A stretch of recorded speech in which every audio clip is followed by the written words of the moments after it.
unau tu when yan chu tur chon ka som tu chu lalpa when ne ni chia lo ni turin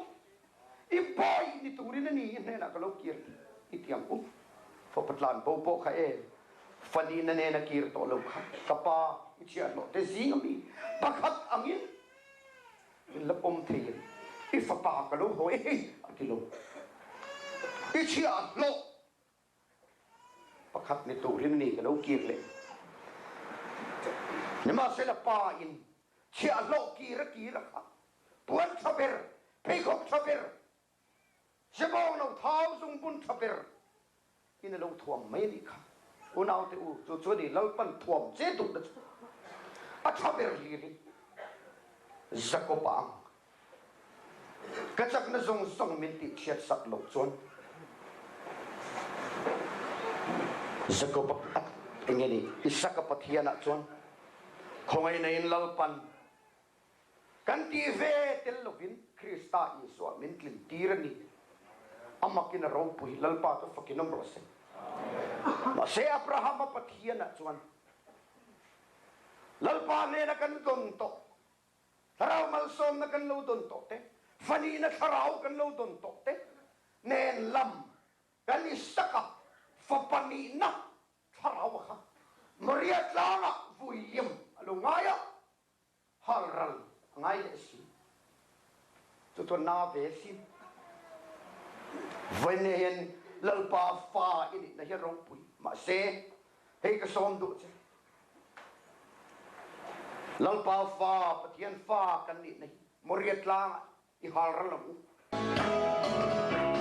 isaka pathian chuan khongai na in lalpa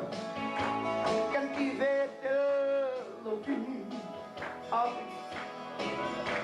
krista iswa chuan min lo chin tirta abakin ROPUI limin ka sai se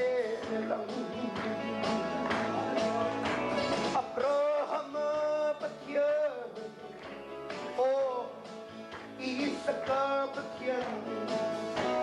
sakopa pathian ni po lalpan adil si lo kay bumbang le miswal hel mang cintaan po yan sakopa pathian ni ka kapatyanan si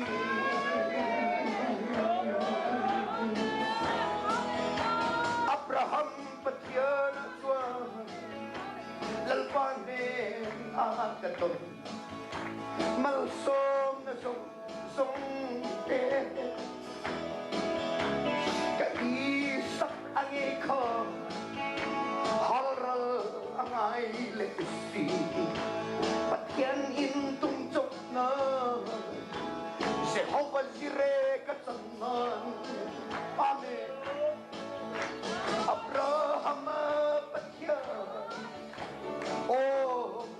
isaka patyan sakopa patyan ni po lalpan adil si lo oh kay bumang le miswa hel mang cintan po yan sakopa patyan ni ka kapatyanan si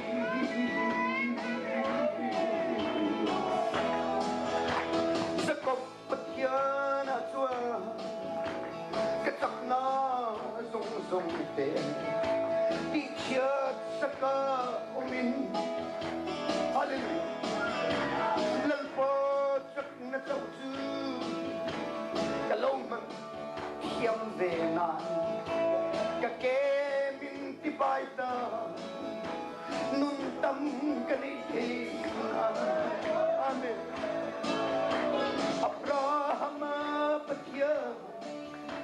oh isaka patya sakopa patya ni po lalpan anil si lo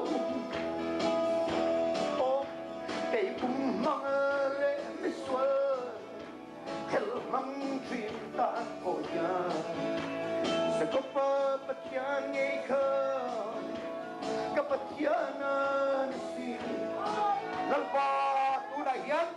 min koy role kacak na min t-shirt sak role lalisu mi koy katuan ni tiap yang loading role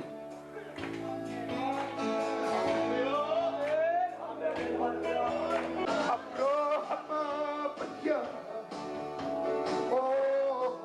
isaka patya sekopa patyan ni po lalpa anyel si lo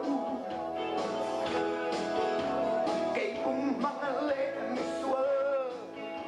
helmang cintan po yan sekopa patyan ngayka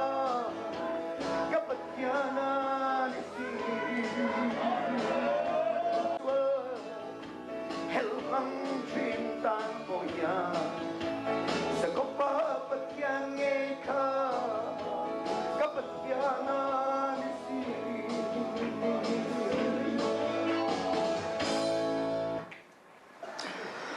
o thina khoyange tur chu o than khoyange ne thina tur chu sual til ti thena ma sela thole la li so krista zara ne na chu kan chang ta o thina khoyange tur chu ti la kan salea en ro rel ma se thina turin min fan na zong song la la li suan min chan dam to amen o than khoyange ne na chu when ne an o than le thina te u lali suazara kan ni ache tiap piang loading zero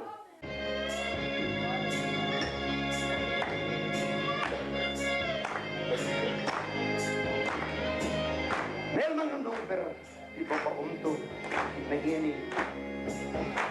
ison kini di bawah ta oh tina kayak ni tur tu oh kan kayak ni nak tu Hina tur tu soal til di thena tu mas el mandu tung ber ti bova om tur sakina rakha tak mai ani isuan ti na inno ti polo na khoyange itur o than khoyange ne na tu na tur tu swal til di na ni ma se iswa za ra ne na tu kan sam ta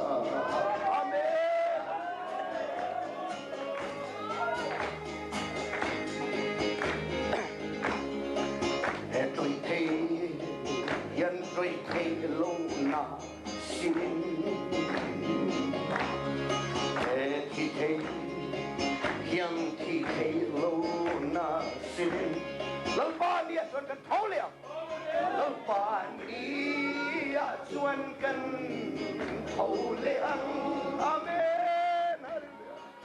o thina khuyange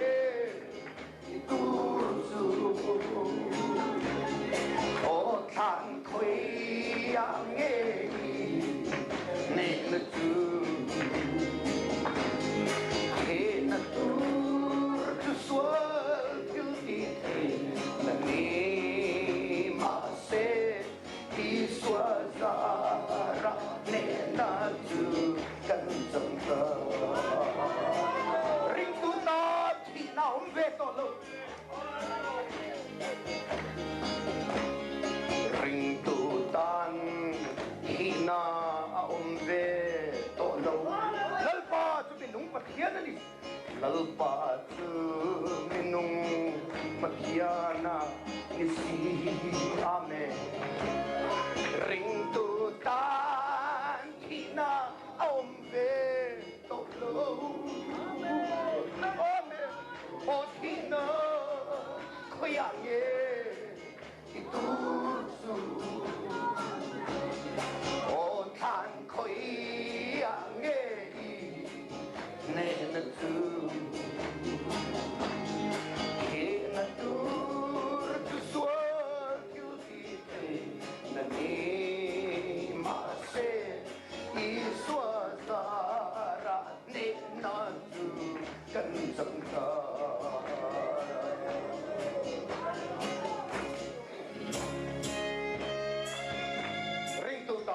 kinam betolo.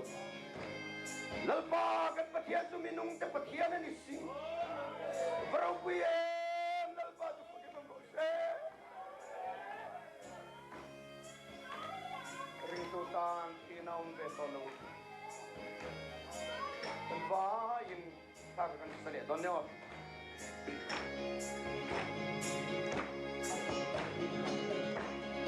Rintutan kinam betolo.